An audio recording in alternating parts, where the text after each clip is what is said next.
ಸ್ನೇಹಿತರೆ ಎಲ್ರಿಗೂ ನಮಸ್ಕಾರ. ಕಳೆದ ಕ್ಲಾಸಲ್ಲಿ ನಾವು ಬಹುಮನಿ ಸಾಮ್ರಾಜ್ಯದ ಬಗ್ಗೆ ಪೂರ್ಣ ಪ್ರಮಾಣದ ಮಾಹಿತಿಯನ್ನು ಅಂದರೆ ಅದರಲ್ಲಿ ಬರ್ತಕ್ಕಂಥ ಕೆಲವೊಂದು ಪ್ರಮುಖವಾದ ಘಟ್ಟಗಳನ್ನು ಪ್ರಮುಖವಾದ ಅಂಶಗಳನ್ನು ನಾವು ತಿಳ್ಕೊಂಡಿದ್ವಿ. ಅಂದರೆ ಮುಂದೆ ಬರ್ತಕ್ಕಂಥ ಒಂದು TT ಎಕ್ಸಾಮಲ್ಲಿ ಏನು ಒಂದು ಸಿಲೆಬಸ್ ಕಂಟೆಂಟ್ ಇರುತ್ತೋ ಆ ಒಂದು ಪೂರಕವಾಗಿ ನಾವು ಅಧ್ಯಾಯಗಳನ್ನು ನಿಮಗೆ ಇಲ್ಲಿ ಪ್ರಸ್ತುತಪಡಿಸ್ತಾ ಇರೋದು. ಅಂದರೆ ಯಾವ್ಯಾವ ಅಧ್ಯಾಯದಲ್ಲಿ ಇರ್ತಕ್ಕಂಥ ಕೆಲವೊಂದು ಪ್ರಮುಖ ಅಂಶಗಳ ಬಗ್ಗೆ ನಿಮಗೆ ಮಾಹಿತಿಯನ್ನು ಕೊಡ್ತಾ ಇದ್ದೀನಿ. ಸೊ ಬಹುಮನಿ ಸಾಮ್ರಾಜ್ಯ ಯಾರು ಸ್ಥಾಪನೆ ಮಾಡಿದ್ದು, ರಾಜಧಾನಿ ಏನಾಗಿತ್ತು, ಅಲ್ಲಿ ಬರ್ತಕ್ಕಂಥ ಕೆಲವೊಂದು ಮನೆತನಗಳು ಯಾವುದು, ಸೊ ಅವರು ಏನು ರಾಜಧಾನಿ ಮಾಡ್ಕೊಂಡಿದ್ರು, ಅವ್ರ ಕಾಂಟ್ರಿಬ್ಯೂಷನ್ ಏನು, ಆಯಿತಾ, ಸೊ ಅವರ ಮತ್ತು ಸ್ಮಾರಕ ಕಟ್ಟಡಗಳ ವಿನ್ಯಾಸ ಹೇಗಿತ್ತು, ಅವೆಲ್ಲದರ ಬಗ್ಗೆ ನಾವು ಒಂದಷ್ಟು ಮಾಹಿತಿಯನ್ನು ಕಲೆ ಹಾಕಿದ್ದೀವಿ. ಈಗ ವಿಜಯನಗರ ಸಾಮ್ರಾಜ್ಯದ ಬಗ್ಗೆ ಮಾಹಿತಿಯನ್ನು ಕಲೆ ಹಾಕೋ ಪ್ರಯತ್ನ ಮಾಡೋಣ ಈಗ. ಸೊ ಒಂದು ಕಡೆಯಿಂದ ಈಗ ಲೆಟ್ಸ್ ಬಿಗಿನ್ಸ್ ಇಲ್ಲಿ. ಸೊ ದಯಮಾಡಿ ಇವತ್ತು ಯಾರು ಹೊಸದಾಗಿ ನೋಡ್ತಿದ್ದಾರೋ ಕೂಡಲೇ ನಮ್ಮ ಚಾನಲ್ನ ಸಬ್ಸ್ಕ್ರೈಬ್ ಮಾಡಿ, ಎಲ್ಲರಿಗೂ ಶೇರ್ ಮಾಡಿ, ಭಾಳ ಪ್ರಮುಖವಾಗಿ ಫೇಸ್ಬುಕ್ ಪೇಜನ್ನು ಫಾಲೋ ಮಾಡಿ. ನಿಮಗೆ TTಗೆ ಬೇಕಾದಂಥ ಎಲ್ಲ ವೀಡಿಯೋಸ್ಗಳು ಎವ್ರಿಡೇಲಿ ಅಪ್ಡೇಟ್ ಆಗ್ತಾಯಿದೆ, ನೀವು ಅಲ್ಲಿ ಕೂಡ ನೋಡ್ಬೋದು.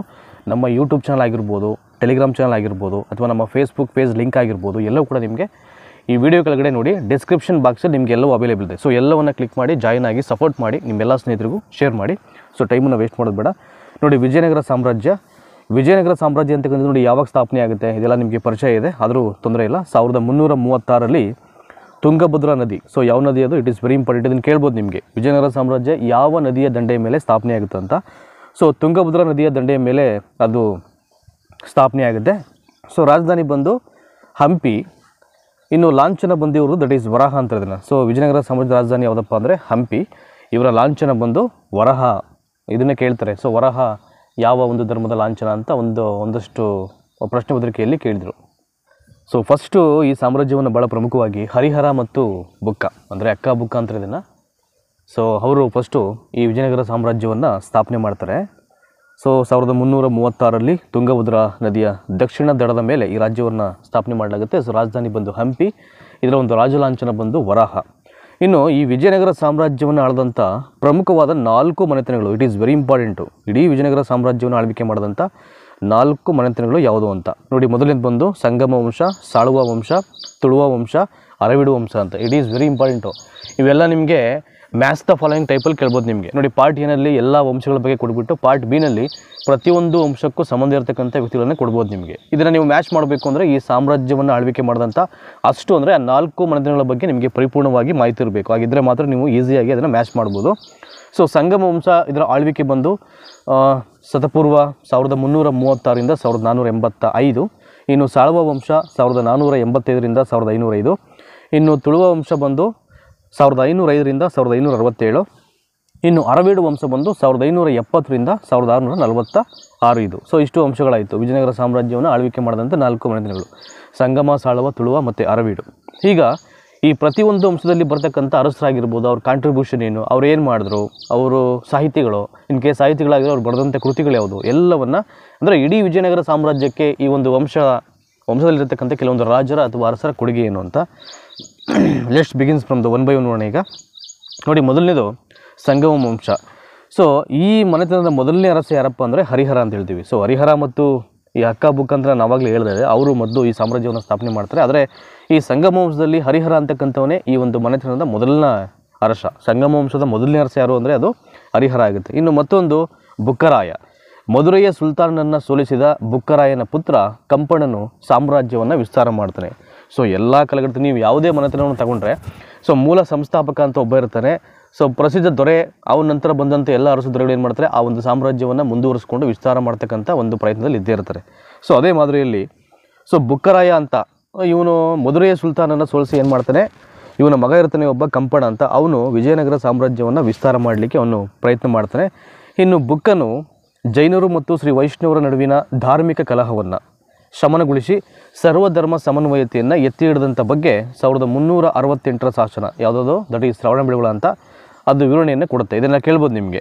ಸೊ ಜೈನರು ಮತ್ತು ವೈಷ್ಣವರ ನಡುವೆ ಇದ್ದಂಥ ಕಲಹವನ್ನು ಬಗೆಹರಿಸಿ ಅದನ್ನು ಶಮನಗೊಳಿಸಿ ಸರ್ವಧರ್ಮ ಸಹಿಷ್ಣುತೆಯನ್ನು ಎತ್ತಿ ಹಿಡಿದಂಥ ಒಬ್ಬ ಅರಸ ಯಾರು ಅಂತ ಕೇಳ್ಬೋದು. ಸೊ ಅದಕ್ಕೆ ಆನ್ಸರ್ ಬಂದು ಬುಕ್ಕ. ಬಟ್ ಯಾವ ಒಂದು ಶಾಸನದಲ್ಲಿ ಇದೆಲ್ಲ ಹೇಳುತ್ತೆ ಅಂದರೆ 1368ರ ಶ್ರವಣಬೆಳಗೊಳ ಶಾಸನ ಅಂತ. ಹೆಂಗೆ ಬೇಕಾದ್ರೂ ಕ್ವಶನ್ಸನ್ನು ಟ್ವಿಸ್ಟ್ ಮಾಡಿ ಕೇಳ್ಬೋದು ನಿಮಗೆ. ಅಂದರೆ ವಿಚಾರವನ್ನು ಗ್ರಹಿಸ್ಕೊಬಿಟ್ರೆ ನೀವು ಕ್ವಶನ್ಸನ್ನು ಅವ್ರು ಯಾವುದೇ ಟೈಪಲ್ಲಿ ಕೇಳಿದ್ರು ಕೂಡ ಭಾಳ ಈಸಿಯಾಗಿ ಆನ್ಸರ್ನ ಇಲ್ಲಿ ಮಾಡ್ಬೋದು, ಆಯಿತಾ. ನೆಕ್ಸ್ಟು ಈಗ 2ನೇ ಪ್ರೌಢದೇವಾಲಯ.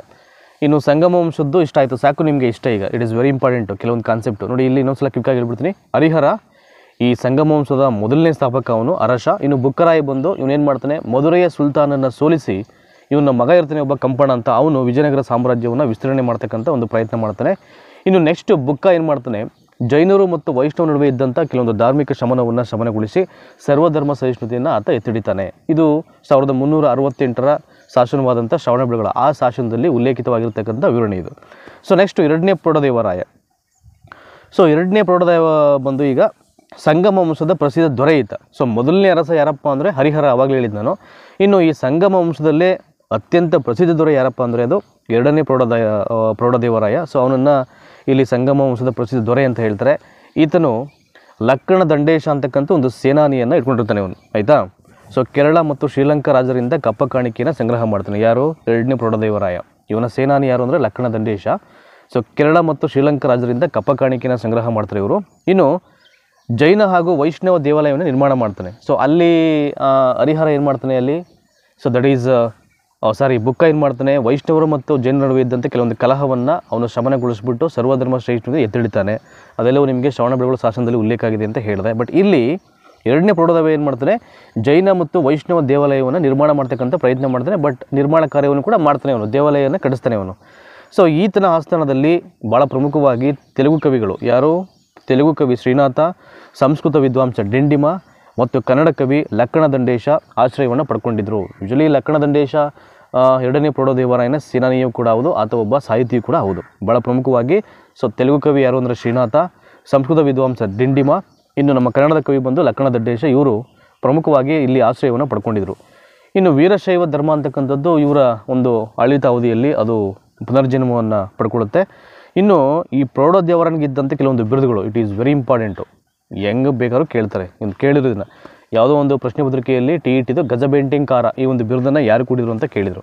ಸೊ ಎರಡನೇ ಪ್ರೌಢದೇವರನಿಗಿರ್ತಕ್ಕಂಥ ಇವೆಲ್ಲ ಬಿರುದುಗಳು: ಗಜಬೇಟೆಂಕಾರ, ಚತುಸಮುದ್ರಾಧೀಶ್ವರ, ಹರಿರಾಯ ವಿಭಾಡ ಅಂತ ನೋಡಿ. ಗಜಬೇಟೆಂಕಾರ, ಚತುಸಮುದ್ರಾಧೀಶ್ವರ ಮತ್ತು ಹರಿರಾಯ ವಿಭಾಡ ಅಂತ ಇವೆಲ್ಲವೂ ಕೂಡ ಎರಡನೇ ಪ್ರೌಢದೇವರನಿಗೆ ಕೊಟ್ಟಂಥ ಬಿರುದುಗಳು. ಈಗ ಸಂಗಮ ವಂಶದ ಇತಿಹಾಸ ಒಂದಷ್ಟು ಅಂಕಿಅಂಶಗಳ ಬಗ್ಗೆ ಮಾಹಿತಿ ನಾವು ಕಲೆ ಹಾಕಿದ್ವಿ. ಈಗ ಸಾಳುವ ವಂಶ ನೋಡೋಣ. ಈಗ ಇಲ್ಲಿ ಯಾರು ಬರ್ತಾರೆ ಅಂತ, ಸಾಳುವ ವಂಶದಲ್ಲಿ ನರಸಿಂಹ ಆಡಳಿತ ನಡೆಸಿದನು ಅಂತ ನೋಡಿ. ಸಾಳುವ ವಂಶದಲ್ಲಿ ನರಸಿಂಹ ಅಂತಕ್ಕಂಥವನು ಇಲ್ಲಿ ಅಡ್ಮಿನಿಸ್ಟ್ರೇಷನ್ ಮಾಡ್ತಾನೆ ಇಲ್ಲಿ. ಇನ್ನು ತುಳುವ ವಂಶ, ಸಾಳುವ ವಂಶದ ಇತಿಹಾಸ ಅಷ್ಟೊಂದಿಲ್ಲ, ಬಟ್ ಆದರೆ ಸಂಗಮ ವಂಶವನ್ನು ಬಿಟ್ಟರೆ ತುಳುವ ವಂಶದ ಅತ್ಯಂತ ಹೆಚ್ಚಿನ ಇತಿಹಾಸವನ್ನು ಹೊಂದಿರತಕ್ಕಂಥ ಒಂದು ವಂಶ ಅದು ನೋಡಿ. ಇಲ್ಲಿ ಸಾಳುವ ವಂಶದಲ್ಲಿ ನರಸಿಂಹ ಅಂತಕ್ಕಂಥ ಒಬ್ಬ ಅರಸ ಆಡಳಿತವನ್ನು ನಡೆಸ್ತಾನೆ ಇಲ್ಲಿ. ಅದಾದಮೇಲೆ ಬರೋದು ತುಳುವ ವಂಶ. ಸೊ ವೀರ ನರಸಿಂಹ ಆಳ್ವಿಕೆಯನ್ನು ಆರಂಭ ಮಾಡ್ತಾನೆ ನೋಡಿ. ತುಳುವ ವಂಶದಲ್ಲಿ ಫಸ್ಟು ಆರಂಭ ಮಾಡೋದು ಯಾವುದು, ಅದೇ ಇದು ಆಡಳಿತವನ್ನು ವೀರ ನರಸಿಂಹ ಅಂತ ಒಬ್ಬ ಅರಸ. ಅದಾದಮೇಲೆ ಬರೋವನು ಕೃಷ್ಣದೇವರಾಯ. ಶ್ರೀಕೃಷ್ಣ ದೇವರಾಯ ಆತನ ಮೂಲ ಹೆಸರು ಶ್ರೀಕೃಷ್ಣ ದೇವರಾಯ. 1509ರಿಂದ 1529 ತನಕ ಸೊ ಈ ಒಂದು ತುಳುವ ವಂಶದಲ್ಲಿ ಆತ ಆಳ್ವಿಕೆಯನ್ನು ಮಾಡ್ತಾನೆ. ಸೊ ಇಡೀ ವಿಜಯನಗರ ಅರಸರಲ್ಲೇ ಅತ್ಯಂತ ಪ್ರಸಿದ್ಧ ಹಾಗೂ ಪರಾಕ್ರಮಿ ಯಾರಪ್ಪ ಅಂದರೆ ಅದು ಶ್ರೀಕೃಷ್ಣ ದೇವರಾಯ. ಹಾಗಾಗಿ ತುಳುವ ವಂಶದಲ್ಲೇ ಅತ್ಯಂತ ಹೆಚ್ಚಿನ ಪ್ರಶ್ನೆಯನ್ನು ಕೇಳ್ತಕ್ಕಂಥ ಚಾನ್ಸಸ್ ಇರುತ್ತೆ, ಪ್ರೌಢದೇವರಾಯನ ಹೊರತುಪಡಿಸಿದರೆ. ಇನ್ನು ನಾನು ಆವಾಗಲೇ ಹೇಳಿದೆ, ವಿಜಯನಗರ ಅರಸರಲ್ಲೇ ಅತ್ಯಂತ ಪ್ರಸಿದ್ಧ ದೊರೆ ಯಾರಪ್ಪ ಅಂದರೆ ಇದು ಕೃಷ್ಣದೇವರಾಯ.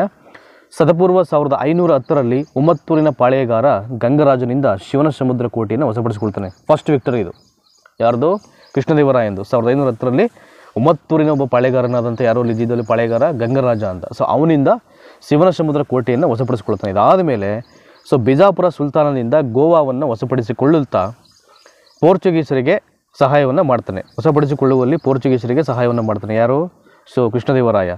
ಇದಾದ ಮೇಲೆ ನೆಕ್ಸ್ಟು 1518ರಲ್ಲಿ ನೋಡಿ, ಒಂದೊಂದೇ ದಿಗ್ವಿಜಯಗಳು. ಒಂದು ಕಳಿಂಗದ ದೊರೆ ಗಜಪತಿ ಪ್ರತಾಪರುದ್ರನನ್ನು ಸೋಲಿಸಿ ರಾಜಧಾನಿ ಕಟಕ್ಕನ್ನು ವಶಪಡಿಸಿಕೊಂಡು ಅವನ ಮಗಳಾದ ಜಗನ್ಮೋಹಿನಿಯನ್ನು ಇಲ್ಲಿ ಮದುವೆ ಆಗ್ತಾನೆ. ಅರ್ಥ ಆಯ್ತು ನಿಮಗೆ? ಈಗ ಜಗನ್ಮೋಹಿನಿ ಯಾರು ಅಂತಲೇ ಗೊತ್ತಾಯಿತು.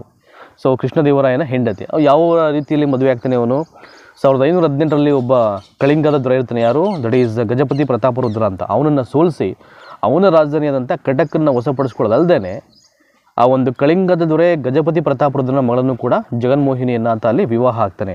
ಸೊ ಇನ್ನು ಈ ಶ್ರೀಕೃಷ್ಣ ದೇವರನಿಗಿರ್ತಕ್ಕಂಥ ಬಿರುದುಗಳು ಯಾವ್ಯಾವುದಿತ್ತು ಅಂತ, ಈಗ ಎರಡನೇ ಪ್ರೌಢದೇವರನಿಗೆ ಸೊ ಗಜಬೇಟೆಂಕಾರ, ವಿಭಾಡ ಮತ್ತು ಚತು ಸಮುದ್ರಾಧೀಶ್ವರ ಇವೆಲ್ಲ ಬಿರುದುಗಳು ಏನು ಕೊಡಿದ್ರು ಎಲ್ಲ ನೋಡಿದ್ವಿ ನಾವು. ಇನ್ನು ಕೃಷ್ಣದೇವರಾಯನಿಗೆ ಯವನ ರಾಜ್ಯ ಪ್ರತಿಷ್ಠಾಪನಾಚಾರ್ಯ, ಆಂಧ್ರ ಭೋಜ ಅಂತಕ್ಕಂಥ ಬಿರುದು. ಸೊ ಮೇಯ್ನ್ ಇರ್ತಕ್ಕಂಥ ಬಿರುದುಗಳು ಇವೆಲ್ಲವೂ ಕೂಡ, ಆಯಿತಾ. ಸೊ ನೀವು ಟೆಕ್ಸ್ಟ್ ಬುಕ್ ಓದ್ಬಿಟ್ರೆ ನಿಮಗೆ ಇನ್ನೂ ಹೆಚ್ಚಿನ ಮಾಹಿತಿ ಸಿಗುತ್ತೆ. ಬಟ್ ಇದು ಪ್ರಮುಖವಾದಂಥ ಒಂದಷ್ಟು ಮಾಹಿತಿಗಳು, ಯಾಕೆಂದರೆ ಫಸ್ಟು ಟೆಕ್ಸ್ಟ್ ಬುಕ್ ಓದ್ಕೊಂಡು ಇದನ್ನು ಓದಿ, ಅಲ್ಲೂ ಒಂದಷ್ಟು ವಿಷಯಗಳು ಗೊತ್ತಾಗ್ಬಿಡುತ್ತೆ. ಸೊ ವಿಜಯನಗರ ಡೈನಾಸ್ಟಿ ಬಗ್ಗೆ ಇಲ್ಲೂ ಕೂಡ ಒಂದಷ್ಟು ವಿಚಾರಗಳು ನಿಮಗೆ ಲಭ್ಯ ಆಗುತ್ತೆ. ಸೊ ಎರಡನ್ನೂ ಕ್ಲಬ್ ಮಾಡಿದಾಗ ಒಂದಷ್ಟು ಪೂರ್ಣ ಪ್ರಮಾಣದ ಮಾಹಿತಿಯನ್ನು ಕಲೆ ಹಾಕಲಿಕ್ಕೆ ನಿಮಗೆ ಒಂದು ಅನುಕೂಲ ಆಗುತ್ತೆ, ಆಯಿತಾ. ನೋಡಿ ಏನು ಬಿರುದಿತ್ತು ಇವ್ರಿಗೆ, ಯವನ ರಾಜ್ಯ ಪ್ರತಿಷ್ಠಾಪನಾಚಾರ್ಯ ಮತ್ತು ಆಂಧ್ರ ಭೋಜ ಅಂತಕ್ಕಂಥ ಬಿರುದಿರುತ್ತೆ. ಸೊ ಇಷ್ಟೆಲ್ಲ ಒಂದು ಆಡಳಿತವನ್ನು ಮಾಡಿದಂಥ ಕೃಷ್ಣದೇವರಾಯ 1529ರಲ್ಲಿ ಅವನು ಮರಣವನ್ನು ಹೊಂದ್ತಾನೆ. ಇನ್ನು ಭಾಳ ಪ್ರಮುಖವಾಗಿ ಈ ರಕ್ಕಸ ತಂಗಡಿ ಅಂತಕ್ಕಂಥ ಒಂದು ಕನ್ನಡ ಇದೆ. It is very important. ಇದನ್ನು ಎಲ್ಲ ಒಂದು ಪೇಪರ್ಲು ಕೇಳಿದ್ದಾರೆ. ಇದನ್ನು ಆಲ್ಮೋಸ್ಟ್ ನೀವು ಒಂದು 2-3 ವರ್ಷದ ಪೇಪರ್ ನೋಡಿಬಿಟ್ರೆ ಇದಕ್ಕೆ ಸಂಬಂಧಪಟ್ಟಾಗೆ ಪ್ರಶ್ನೆಗಳಂತೂ ಇದ್ದೇ ಇರುತ್ತೆ. ಸೊ ರಕ್ಕಸ ತಂಗಡಿ ಕದನ ಅಂತ ಸತಪೂರ್ವ 1565 ಜನವರಿ 23ರಂದು ದಕ್ಕನ್ನರ ಸುಲ್ತಾನರ ಒಕ್ಕೂಟ ಸೈನ್ಯಕ್ಕೂ ಹಾಗೂ ವಿಜಯನಗರ ಸಾಮ್ರಾಜ್ಯ ಸೈನ್ಯಕ್ಕೂ ಕೃಷ್ಣಾ ನದಿಯ ದಂಡೆಯ ಮೇಲೆ ರಕ್ಕಸ ತಂಗಡಿ ಕದನವಾಗಿತ್ತು ಅಂತ. It is very important. So ಯಾರ ನಡುವೆ ನಡೀತು ಮತ್ತು ಎಷ್ಟರಲ್ಲಿ ನಡೀತು ಅಂತ ಇಲ್ಲಿ 1565 1565 ಅಂತ ಜನವರಿ 23ರಂದು ಯಾರ್ಯಾರ ನಡುವೆ ದಕ್ಕನ್ನಿನ ಸುಲ್ತಾನರ ಒಕ್ಕೂಟ ಮತ್ತು ವಿಜಯನಗರ ಸಾಮ್ರಾಜ್ಯದ ಒಂದು ಸೈನ್ಯಕ್ಕೂ ಇದು ನಡೀತಿದೆ. ಎಲ್ಲಿ ಅಂದರೆ ಇದು ಕೃಷ್ಣಾ ನದಿಯ ದಂಡೆಯ ಮೇಲೆ ಈ ಒಂದು ರಕ್ಕಸ ತಂಗಡಿ ಕದನ ಇಲ್ಲಿ ನಡೆಯುವಂಥದ್ದು. ಇನ್ನು ಈ ವಿಜಯನಗರ ಸಾಮ್ರಾಜ್ಯದ ಒಂದು ಸಾಂಸ್ಕೃತಿಕ ಕೊಡುಗೆಗಳೇನು ಅಂತ, ಇವರೇನು ಕಲ್ಚರಲ್ ಕಾಂಟ್ರಿಬ್ಯೂಷನ್ ಮಾಡಿದ್ದಾರೆ. ಸೊ ವಿಜಯನಗರ ಡೈನಾಸ್ಟಿಯವರು ಅಂತ ರಾಜ್ಯದ ಆದಾಯದ ಮೂಲಗಳು ಅಂತ ಒಂದಷ್ಟು ಮಾಡಿರೋರು ವಿಜಯನಗರ ಸಾಮ್ರಾಜ್ಯದವರು, ರಾಜ್ಯದ ಆದಾಯದ ಮೂಲಗಳನ್ನು. ಸೊ ಅದರಲ್ಲಿ ಕಮರ್ಷಿಯಲ್ ಟ್ಯಾಕ್ಸು, ವಾಣಿಜ್ಯ ತೆರಿಗೆ, ವೃತ್ತಿ ತೆರಿಗೆ, ಸಂಚಯ ಸುಂಕ, ರಫ್ತು ತೆರಿಗೆ, ಕಪ್ಪ ಕಾಣಿಕೆಗಳು, ದಾರಿ ಸುಂಕ ಇವೆಲ್ಲವೂ ಕೂಡ ವಿಜಯನಗರದ ರಾಜ್ಯದ ಮೂಲ ಆದಾಯಗಳಾಗಿದ್ದವು. ಸೊ ವಾಣಿಜ್ಯ ತೆರಿಗೆ, ವೃತ್ತಿ ತೆರಿಗೆ, ರಫ್ತು ತೆರಿಗೆ, ಕಪ್ಪ ಕಾಣಿಕೆಗಳು ಮತ್ತು ದಾರಿ ಸುಂಕ ಇವೆಲ್ಲವೂ ಕೂಡ. ಇನ್ನು ಅಗ್ರಿಕಲ್ಚರಲ್ ಬಗ್ಗೆ ಏನು ಮಾಡ್ಕೊಂಡಿದ್ರು ಅಂತ ಅವರು ವಿಜಯನಗರ ಸಾಮ್ರಾಜ್ಯದಲ್ಲಿ ನೋಡಿ, ಕೃಷಿ ಅಂತಕ್ಕಂಥದ್ದು ಅವರ ಮುಖ್ಯ ಕಸುಬಾಗಿರುತ್ತೆ. ಇನ್ನು ಯಾವ್ಯಾವುದನ್ನು ರಫ್ತು ಮಾಡ್ತಾಯಿದ್ರು ಅಂತ ಅಲ್ಲಿ ವಿಜಯನಗರ ಸಾಮ್ರಾಜ್ಯದಿಂದ ಬೇರೆ ಕಡೆಗೆ ಕಬ್ಬಿಣ, ವಜ್ರ, ಸಕ್ಕರೆ, ಶ್ರೀಗಂಧ, ಸಾಂಬಾರು ಪದಾರ್ಥ. ಸೊ ಅವಾಗೆಲ್ಲ ಅತ್ಯಂತ ಹೆಚ್ಚು ಬೇಡಿಕೆ ಇದ್ದಂಥ ಒಂದು ರಫ್ತು ಪದಾರ್ಥಗಳು ಇವೆಲ್ಲವೂ ಕೂಡ ನೋಡಿ, ಕಬ್ಬಿಣ ಆಗಿರ್ಬೋದು, ವಜ್ರ, ಸಕ್ಕರೆ, ಶ್ರೀಗಂಧ ಮತ್ತು ಸಾಂಬಾರು ಪದಾರ್ಥ. ಸೊ ಯಾವುದನ್ನು ಆಮದು ಮಾಡ್ಕೊಳ್ತಾ ಇದ್ರು ಅಂತ ವಿಜಯನಗರದ ಅರಸರು ಕುದುರೆ, ರೇಷ್ಮೆ ಬಟ್ಟೆ ಮತ್ತು ಮಕ್ಮಲ್ ಬಟ್ಟೆ ಅಂತ ಅದೊಂದು ವಿಶೇಷವಾದಂಥ ಬಟ್ಟೆ. ಅದು ಕುದುರೆ, ರೇಷ್ಮೆ ಬಟ್ಟೆ ಮತ್ತು ಮಕ್ಮಲ್ ಬಟ್ಟೆ. ಸೊ ವಜ್ರದ ವ್ಯಾಪಾರಕ್ಕೆ ಅಂತಾರಾಷ್ಟ್ರೀಯ ವ್ಯಾಪಾರ ಕೇಂದ್ರವಾಗಿತ್ತು ಅಂತ. It is very important. ವಜ್ರದ ವ್ಯಾಪಾರ ಅಂತಕ್ಕಂಥದ್ದು ಭಾಳ ವೈಭವವಾಗಿ ಆಗಿನ ಒಂದು ಕಾಲಘಟ್ಟದಲ್ಲಿ ನಡೀತಾ ಇತ್ತು ಅಂತ. ಇನ್ನು ಬಟ್ಟೆಯನ್ನು ನೇಯ್ತಕ್ಕಂಥದ್ದು ಅವರ ಒಂದು ಪ್ರಮುಖ ಕೈಗಾರಿಕೆ ಆಗಿರುತ್ತೆ. ಇನ್ನು ಅವರು ಮಾಡ್ಕೊಂಡಿದ್ದಂಥ ಕೆಲವೊಂದು ರೇವು ಪಟ್ಟಣಗಳು ಯಾವುದೋ ಅಂತ ಆ ಒಂದು ಕಾಲಘಟ್ಟದಲ್ಲಿ ಭಟ್ಕಳ, ಹೊನ್ನಾವರ ಮತ್ತು ಮಂಗಳೂರು ಈ 3 ನೋಡಿ ಇದೆಯಲ್ಲ, ಭಟ್ಕಳ, ಹೊನ್ನಾವರ ಮತ್ತು ಮಂಗಳೂರು ವಿಜಯನಗರ ಸಾಮ್ರಾಜ್ಯದಲ್ಲಿದ್ದಂಥ ಕೆಲವೊಂದು ರೇವು ಪಟ್ಟಣಗಳು. ಇವೆಲ್ಲ ಕೇಳ್ಬೋದು ನಿಮಗೆ, ಭಟ್ಕಳ, ಹೊನ್ನಾವರ ಮತ್ತು ಮಂಗಳೂರು ಅಂತ. ಇನ್ನು ಸಾಹಿತ್ಯ, ಇಟ್ ಈಸ್ ವೆರಿ ಇಂಪಾರ್ಟೆಂಟು. ಇದೇ ಭಾಳ ಪ್ರಮುಖವಾಗಿರುವಂಥದ್ದು. ಸೊ ಅಷ್ಟದಿಗ್ಗಜರು ಆಶ್ರಯವನ್ನು ಪಡ್ಕೊಂಡಿದ್ರು ಅಂತ. ನೋಡಿ ಎಲ್ಲ ಹೇಳ್ತೀನಿ ನಾನು ಯಾವ್ಯಾವ ಒಂದು ಸಾಹಿತಿಗಳು ಏನೆಲ್ಲ ಇಲ್ಲಿ ಮಾಡಿದ್ರು ಅಂತ. ನೋಡಿ ಫಸ್ಟು ವಿದ್ಯಾರಣ್ಯರು ಅವ್ರು ಬರೆದಂಥ ಕೆಲವೊಂದು ಗ್ರಂಥಗಳು ಇವೆಲ್ಲವೂ ಕೂಡ ಶಂಕರ ವಿಜಯ ಮತ್ತು ಸರ್ವದರ್ಶನ ಸಂಗ್ರಹ ಅಂತ. ಯಾವ ಲ್ಯಾಂಗ್ವೇಜಲ್ಲಿ ಬರೀತಾರೆ ಅಂದರೆ ಅದು ಸ್ಯಾಂಕ್ರಿಟಲ್ಲಿ, ಸಂಸ್ಕೃತದಲ್ಲಿ. ಸೊ ವಿದ್ಯಾರಣ್ಯರು, ಶಂಕರ ವಿಜಯ ಮತ್ತು ಸರ್ವದರ್ಶನ ಸಂಗ್ರಹ. ನೆಕ್ಸ್ಟು ಸಾಯಣಾಚಾರ್ಯರು ಅಂತ ವೇದಾರ್ಥ ಪ್ರಕಾಶ ಮತ್ತು ಆಯುರ್ವೇದ ಸುಧಾನಿ ಅಂತ. ನೋಡಿ ಎರಡನ್ನೂ ಬರೀತಾರೆ. ಸಾಯಣಾಚಾರ್ಯರು ವೇದಾರ್ಥ ಪ್ರಕಾಶ ಮತ್ತು ಆಯುರ್ವೇದ ಸುಧಾನಿಧಿ. ಇನ್ನು ಗಂಗಾದೇವಿ ಮಧುರಾ ವಿಜಯಮು, ಪ್ರೌಢದೇವರಾಯ ಬಂದು ಸುಧಾನಿಧಿ ಅಂತ ಅದೊಂದು ನಾಟಕ. ಅದು ಆ ಸುಧಾನಿಧಿಯನ್ನು ಒಂದು ಮಹಾನಾಟಕ ಅಂತಲೂ ಕೂಡ ಹೇಳ್ತಾರೆ. ಇನ್ನು ಶ್ರೀಕೃಷ್ಣ ದೇವರಾಯ ಸ್ವತಃ ಅವನು ಕೂಡ ಸಾಹಿತಿ ಆಗಿರ್ತಾನೆ, ಕವಿ ಆಗಿರ್ತಾನೆ. ಜಾಂಬವತಿ ಕಲ್ಯಾಣ, ಮದಲಸ ಚರಿತ, ರಸಮಂಜರಿ, ಅಮುಕ್ತ ಮೌಲ್ಯ ಅಂತ ತೆಲುಗಲ್ಲಿ ಬರೆಯೋದಾದ್ರೆ Amukta Malya. It is very important. Jambavati Kalyana, Madalasa Charite, Rasamanjari ಮತ್ತು ಅಮುಕ್ತ ಮೌಲ್ಯ ಅಂತ. ಅಮುಕ್ತ ಮೌಲ್ಯ ಅಂತ ನೀವು ಎಲ್ಲೇ ನೋಡಿದ್ರು ಅದು ಶ್ರೀಕೃಷ್ಣ ಬರೆದಂಥ ಒಂದು ಕೃತಿ ಅದು. ನೆಕ್ಸ್ಟು ಕುಮಾರವ್ಯಾಸ ಗದುಗಿನ ಭಾರತ. ಇನ್ನು ಅದು ಬಿಟ್ಟರೆ ರತ್ನಾಕರವಣಿ ಬಂದು ಭರತೇಶ ವೈಭವ. ಸೊ BA ಯಾರು ಕನ್ನಡವನ್ನು ತಗೊಂಡು 3 ವರ್ಷಗಳ ಕಾಲ ಅಧ್ಯಯನ ಮಾಡಿರ್ತಾರೆ ಅವ್ರಿಗೆ ಇವೆಲ್ಲವೂ ಚಿರಪರಿಚಿತವಾಗಿರುತ್ತೆ. ಕುಮಾರವ್ಯಾಸ ಗದುಗಿನ ಭಾರತ, ರತ್ನಾಕರವರ್ಣಿಯ ಭರತೇಶ ವೈಭವ, ಚಾಮರಸನ ಪ್ರಭುಲಿಂಗ ಲೀಲೆ, ಲಕ್ಕಣ ದಂಡೇಶನ ಶಿವತತ್ವ ಚಿಂತಾಮಣಿ, ಇನ್ನು ಭೀಮ ಬರೆದಂಥ ಬಸವಪುರಾಣ ಅಂತ. ಇವೆಲ್ಲವೂ ಕೂಡ ಕನ್ನಡ ಮೇಜರ್ ವಿದ್ಯಾರ್ಥಿಗಳಿಗೆ ಚಿರಪರಿಚಿತವಾಗಿರುತ್ತೆ, ತಿಳ್ಕೊಳ್ಬೇಕು ಇವೆಲ್ಲ. ನೆಕ್ಸ್ಟು ಇನ್ನು ಕಲೆ ಮತ್ತು ವಾಸ್ತುಶಿಲ್ಪಕ್ಕೆ ಅವ್ರು ಕೊಟ್ಟಂಥ ಕೊಡುಗೆ ಏನು ಅಂತ. ವಿಜಯನಗರದ ಸಾಮ್ರಾಜ್ಯದ ಅರಸರುಗಳು ಕಲೆ ಮತ್ತು ವಾಸ್ತುಶಿಲ್ಪಕ್ಕೆ ಅವ್ರು ಕೊಟ್ಟಂಥ ಕೊಡುಗೆ ನೋಡೋಣ ಇಲ್ಲಿ. ಸೊ ವಿಜಯನಗರ ಶಿಲ್ಪ ಶೈಲಿಯನ್ನು ದ್ರಾವಿಡ ಶೈಲಿಯ ಶ್ರೇಷ್ಠ ವಿಕಸಿತ ಸ್ವರೂಪ ಎಂದು ಬಣ್ಣಿಸಿದ್ದಾರೆ. ಯಾರೋ ಪರ್ಸಿಬ್ರನ್ ಅಂತಕ್ಕಂಥವನು ಒಬ್ಬ ವಿದೇಶಿ ಪ್ರವಾಸಿಗ ವಿಜಯನಗರದಲ್ಲಿದ್ದಂಥ ಕೆಲವೊಂದು ಆ ಕಲೆ ಮತ್ತು ವಾಸ್ತುಶಿಲ್ಪದ ಶೈಲಿಯನ್ನು ನೋಡಿಬಿಟ್ಟು ಅವನೇನು ಹೇಳ್ತಾನೆ ಅಂದರೆ ಅದೊಂದು ದ್ರಾವಿಡ ಶೈಲಿಯ ಶ್ರೇಷ್ಠ ವಿಕಸಿತ ಸ್ವರೂಪ ಅಂತ ಹೇಳ್ತಾನೆ. ಪರ್ಸಿಬ್ರನ್ ಏನಂತ, ದ್ರಾವಿಡ ಶೈಲಿಯ ಒಂದು ಶ್ರೇಷ್ಠ ವಿಕಸಿತ ಸ್ವರೂಪ ಅಂತ ನೋಡಿ. ಇವೆಲ್ಲವೂ ಕೂಡ ಇಟ್ ಈಸ್ ವೆರಿ ಇಂಪಾರ್ಟೆಂಟ್ ನಿಮಗೆ. ಅದಕ್ಕೆ ನಾನು ಹೇಳ್ತಾ ಇರೋದು ನಾನು ದ್ರಾವಿಡ ಶೈಲಿಯ ಒಂದು ಶ್ರೇಷ್ಠ ವಿಕಸಿತ ಸ್ವರೂಪ ಅಂತ ಹೇಳ್ತಾರೆ ಪರ್ಸಿಬ್ರನ್. ಸೊ ನೆಕ್ಸ್ಟು ಈ ಕಾಲದ ದೇವಾಲಯಗಳು ಬೆಣಚು ಕಲ್ಲುಗಳಿಂದ ರಚನೆಗೊಂಡಿವೆ. ಈ ಕಾಲದ ದೇವಾಲಯಗಳು ಬೆಣಚು ಕಲ್ಲುಗಳಿಂದ ರಚನೆಗೊಂಡಿವೆ. ಸೊ ನೆಕ್ಸ್ಟು ಯಾವ ದೇವಾಲಯಗಳು ಇಲ್ಲಿ ನಿರ್ಮಾಣ ಆಗಿದೆ ಅಂತ ಈ ಒಂದು ವಿಜಯನಗರ ಅರಸರ ಒಂದು ಕಾಲಾವಧಿಯಲ್ಲಿ. ಸೊ ನೋಡಿ ಇಲ್ಲೇ ಇದೆ ಮೇನು ಸ್ಟೇಟ್ಮೆಂಟಲ್ಲಿ. ಸೊ ಇಲ್ಲಿ ನಿರ್ಮಾಣವಾಗಿರ್ತಕ್ಕಂಥ ಎಲ್ಲ ಟೆಂಪಲ್ಸು ಬೆಣಚು ಕಲ್ಲಿಂದ ನಿರ್ಮಾಣವಾಗಿವೆ ಅಂತ. ಅದಕ್ಕೆ ಕೂಡ ಇವತ್ತಿಗೂ ಕೂಡ ಅದು ಒಂಚೂರು ಏನು ನಾಶ ಆಗದೇ ಅಷ್ಟು ಗಟ್ಟಿಮುಟ್ಟಾಗಿರುವಂಥದ್ದು. ನೋಡಿ ಇಲ್ಲಿ ಹಜಾರ ರಾಮಸ್ವಾಮಿ ದೇವಾಲಯ, ವಿರೂಪಾಕ್ಷ ದೇವಾಲಯ, ವಿಠಲಸ್ವಾಮಿ ದೇವಾಲಯ, ಶೃಂಗೇರಿ ದೇವಾಲಯ, ಕೃಷ್ಣಸ್ವಾಮಿ ದೇವಾಲಯ, ಲೇಪಾಕ್ಷಿ ದೇವಾಲಯ. ಈ ಲೇಪಾಕ್ಷಿ ದೇವಾಲಯವನ್ನು ಶೈವರ ಅಜಂತ ದೇವಾಲಯ ಅಂತಲೂ ಕರೀತಾರೆ. ಯಾವುದನ್ನು?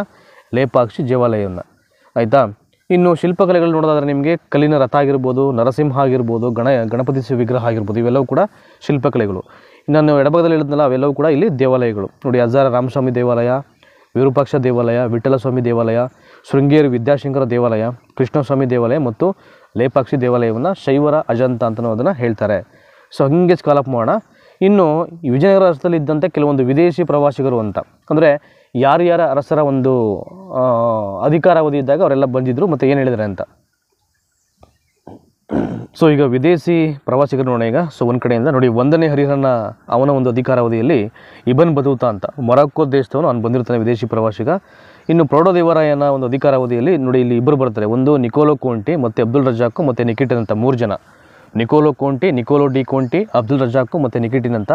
ಇನ್ನು 2ನೇ ನರಸಿಂಹ, ದಟ್ ಈಸ್ ಲೊಡವಿಕೋ ಮತ್ತು ದಿ ವರ್ತಮ್ ಅಂತ, ಲೊಡವಿಕೋ ದಿ ವರ್ತಮ್ ಅಂತ. ಸೊ 2ನೇ ನರಸಿಂಹನ ಅಂದರೆ ತುಳು ವಂಶದಲ್ಲಿ ಮೊದಲು ಆಳ್ವಿಕೆ ಆರಂಭ ಮಾಡಿದ್ದು 2ನೇ ನರಸಿಂಹ. ಅದಾದಮೇಲೆ ಬಂದಿದ್ದಂಥದ್ದು ಶ್ರೀಕೃಷ್ಣ ದೇವರಾಯ, ಸುಪ್ರಸಿದ್ಧ ದೊರೆಯವನು ಇಡೀ ವಿಜಯನಗರ ಅರಸರಲ್ಲೇ. ಸೊ 2ನೇ ನರಸಿಂಹನ ಒಂದು ಅಧಿಕಾರಾವಧಿಯಲ್ಲಿ ಲೊಡೋವಿಕೆ ದಿ ವರ್ತಮ್ ಅಂತ ಅವನು ಬರ್ತಾನೆ. ಇನ್ನು ಕೃಷ್ಣದೇವರಾಯನ ಒಂದು ಅಧಿಕಾರಾವಧಿಯಲ್ಲಿ ಅವನ ಆಳ್ವಿಕೆಯಲ್ಲಿ ಬಾರ್ಬೋಷಾ, ಸೊ ಡೊಮಿಂಗೋ ಪಯಾಸೋ, ಪರ್ಸಿಬ್ರೌನು ಮತ್ತು ರಾಬರ್ಟ್ ಸಿವಿಲ್ ಅಂತ. ನೋಡಿ ಪರ್ಸಿಬ್ರೌನೇ ಹೇಳಿದ್ದದು ಒಂದು ಶ್ರೇಷ್ಠ ವಿಕಸಿತ ಸ್ವರೂಪ ನಿರ್ಮಾಣ ಅಂತ ಹೇಳ್ತೇನೆ ನೋಡಿ. ಇದನ್ನು ವಿಜಯನಗರದ ಕಲೆ ಮತ್ತು ವಾಸ್ತುಶಿಲ್ಪ ಶೈಲಿಯನ್ನು ಕುರಿತು ಅದು ದ್ರಾವಿಡ ಶೈಲಿಯ ಒಂದು ಶ್ರೇಷ್ಠ ವಿಕಸಿತ ಸ್ವರೂಪ ಅಂತ ಭಾಳ ಅದ್ಭುತವಾಗಿ ಅವನು ಬರೀತಾನೆ. ಅವನು ಯಾರೋ? ಪರ್ಸಿಬ್ರೌನು. ಆಯಿತಾ? ಸೊ ನೋಡಿ ಎಷ್ಟು ಜನ ಇದರಲ್ಲಿ, ಬಾರ್ಬೋಸಾ, ಡೊಮಿಂಗೋ ಪಯಾಸೋ, ಪರ್ಸಿಬ್ರೌನು ಮತ್ತು ರಾಬರ್ಟ್ ಸಿವಿಲ್ ಅಂತ. ಇಷ್ಟು ಜನ ಕೃಷ್ಣದೇವರಾಯನ ಆಳ್ವಿಕೆ ಇದ್ದಾಗ ವಿದೇಶಿ ಪ್ರವಾಸಿಗರು ಅಲ್ಲಿ ಬಂದಿರ್ತಾರೆ ಅಂತ. ಸೊ ನೆಕ್ಸ್ಟು ಅಚ್ಯುತರಾಯ, ಇವನ ಒಂದು ಆಳ್ವಿಕೆಯಲ್ಲಿ ನ್ಯೂನಿಜ್ ಒಬ್ಬ ಪೋರ್ಚುಗೀಸ್ ಪ್ರವಾಸಿಗ ಆತ, ಅವನು ಇಲ್ಲಿ ಬರುವಂಥದ್ದು ಅಚ್ಯುತರಾಯ. ಇವೆಲ್ಲ ನಿಮಗೆ ಕೇಳ್ತಾರೆ. ಸೊ ಯಾವ್ಯಾವ ಪ್ರವಾಸಿಗರು ಅವರ ಆಳ್ವಿಕೆಯಲ್ಲಿ ಬಂದಿದ್ದರು ಅಂತ. ಇಟ್ ಈಸ್ ವೆರಿ ಇಂಪಾರ್ಟೆಂಟು, ದಯಮಾಡಿ ಅವೆಲ್ಲ ತಿಳ್ಕೊಳ್ಳಿ. ಸಾಧ್ಯ ಆದರೆ ಇದನ್ನು ನೋಟ್ಸ್ ಮಾಡ್ಕೊಳ್ಳಿ, ಆಯಿತಾ? ನೆಕ್ಸ್ಟು ಇನ್ನು ಸಂಚಿಯ ಹೊನ್ನಮ್ಮ ಬಂದು 2ನೇ ದೇವರಾಯನ ಆಸ್ಥಾನದಲ್ಲಿ ವರದಿಗಾರಳು. ಇನ್ನು ಸಂಚಿಯ ಹೊನ್ನಮ್ಮ ಹರಿಪದೇ ಧರ್ಮ ಅಂತಕ್ಕಂಥ ಒಂದು ಹೆಣ್ಣು ಮಕ್ಕಳಿಗೆ ಕುರಿತಾದಂಥ ಒಂದು ಗ್ರಂಥವನ್ನು ಹಾಕಿ ಬರ್ತಾಳೆ. ಇನ್ನು ವಿಜಯನಗರದ ಕಾಲದಲ್ಲಿ ಇದ್ದಂಥ ಅತ್ಯಂತ ಜನಪ್ರಿಯ ಕ್ರೀಡೆ ಯಾವುದು? ಕುಸ್ತಿ ಅಂತ. ಇವತ್ತಿಗೂ ಕೂಡ ಅದು ಕುಸ್ತಿ ಅಂತಕ್ಕಂಥದ್ದು ಮೈಸೂರು ದಸರಾದಲ್ಲಿ ನಡೆಯುತ್ತೆ. ಅದು ಅಂದರೆ ಅದರ ಸಂಪ್ರದಾಯ ಪೂರ್ಣ ಪ್ರಮಾಣದಲ್ಲಿ ಇನ್ನೂ ಅದು ನಶಿಸಿ ಹೋಗಿಲ್ಲ, ಅದು ಇವತ್ತಿಗೂ ಇದೆ, ಅದು ಜೀವಂತವಾಗಿದೆ. ಸೊ ವಿಜಯನಗರ ಕಾಲದಲ್ಲಿ ಅತ್ಯಂತ ಜನಪ್ರಿಯ ಕ್ರೀಡೆ ಕುಸ್ತಿ ಯಾವುದಪ್ಪ ಅಂದರೆ ಅದು ಕುಸ್ತಿಯಾಗಿತ್ತು. ಇಲ್ಲಿ ಹರಿಹಕ್ಕ ಅಂತಕ್ಕಂಥವಳು ಖ್ಯಾತ ಮಹಿಳಾ ಕುಸ್ತಿಪಟುಯಾಗಿದ್ದಳು. ಇಟ್ ಈಸ್ ವೆರಿ ಇಂಪಾರ್ಟೆಂಟ್, ಇವೆಲ್ಲ ಕೇಳ್ತಾರೆ. ಸೊ ವಿಜಯನಗರ ಕಾಲದಲ್ಲಿ ಇದ್ದಂಥ ಖ್ಯಾತ ಮಹಿಳಾ ಕುಸ್ತಿಪಟು ಅಂದರೆ ಯಾರಾಗಿದ್ರು ಅಂತ. ಆನ್ಸರ್ ಏನಪ್ಪ ಅಂದರೆ ಹರಿಹಕ್ಕ ಅಂತ ಆಕೆ ಹೆಸರು. ಇವೆಲ್ಲ ಕೇಳ್ತಕ್ಕಂಥ ಚಾನ್ಸಸ್ಸು ಸೊ ಇರುತ್ತೆ ಅಂತ. ಸೊ ಹಾಗೆ ನೋಡೋಣ ಮತ್ತೊಂದು ಯಾವುದಿದೆ ಅಂತ. ಸೊ ಮೇ ಬಿ ಎಸ್, ಇಲ್ಲಿಗೆ ನಿಮಗೆ ವಿಜಯನಗರ ಸಾಮ್ರಾಜ್ಯದ ಒಂದಷ್ಟು ಪರಿಪೂರ್ಣವಾದಂಥ ಮಾಹಿತಿ ನಿಮಗೆ ಇಲ್ಲಿ ಅವೈಲೇಬಲ್ ಆಗಿದೆ ಅಂತ ಅಂದ್ಕೊಂಡಿದ್ದೀನಿ ನಾನು. ಸೊ ನೆಕ್ಸ್ಟು ಜೈನ ಮತ್ತು ಬೌದ್ಧ ಧರ್ಮದ ಅದರ ಬಗ್ಗೆ ನಿಮಗೆ ಮಾಹಿತಿಯನ್ನು ಕಲೆ ಹಾಕೋಣ. ಬೇಕಾದ್ರೆ ಇನ್ನೊಂದು ಸಲ ಕ್ವಿಕ್ಕಾಗಿ ಹೇಳ್ಬಿಡ್ತೀನಿ ಈಗ. ಸೊ ವಿತಿನ್ 10 ಮಿನಿಟ್ಸಲ್ಲಿ ಇಷ್ಟೊತ್ತು ನಾವೇನು ತಿಳ್ಕೊಂಡ್ವಿ ಅವೆಲ್ಲವನ್ನು ಕ್ವಿಕ್ಕಾಗಿ ಈಗ 10 ಮಿನಿಟ್ಸಲ್ಲಿ ಹೇಳ್ಬಿಡ್ತೀನಿ. ಈಗ ನೋಡಿ, ವಿಜಯನಗರ ಸಾಮ್ರಾಜ್ಯ ಸೊ 1336ರಲ್ಲಿ ತುಂಗಭದ್ರಾ ನದಿಯ ದಂಡೆಯ ಮೇಲೆ ಇದು ರಾಜ್ಯವನ್ನು ಸ್ಥಾಪನೆ ಮಾಡಲಾಗುತ್ತೆ. ಸೊ ಹರಿಹರ ಬುಕ್ಕ ಅಂತಕ್ಕಂಥವ್ರು ಈ ಸಾಮ್ರಾಜ್ಯಕ್ಕೆ ಅಡಿಪಾಯವನ್ನು ಹಾಕುವಂಥದ್ದು. ಸೊ ಈ ಒಂದು ಸಾಮ್ರಾಜ್ಯ ರಾಜಧಾನಿ ಯಾವುದಪ್ಪ ಅಂದರೆ ಹಂಪಿ, ಲಾಂಛನ ಯಾವುದಪ್ಪ ಅಂದರೆ ವರಾಹ. ಇನ್ನು ಈ ಸಾಮ್ರಾಜ್ಯವನ್ನು ಆಳದಂಥ 4 ವಂಶಗಳು ಯಾವುದಪ್ಪ ಅಂದರೆ ಸಂಗಮ, ಸಾಳವ, ತುಳುವ, ಅರವೀಡು. 1336ರಿಂದ 1485 ಸಂಗಮ ವಂಶ, 1485ರಿಂದ 1505 ಸಾಳವ ವಂಶ, 1505ರಿಂದ 1567 ತುಳು ವಂಶ, 1570ರಿಂದ 1546 ಬಂದು ಅರವೀಡು ವಂಶ. ಈಗ ಸಂಗಮ ವಂಶ ಕ್ವಿಕ್ಕಾಗಿ ನೋಡೋಣ ಈಗ. ಸೊ ಏನಿದೆ ಅಂತ.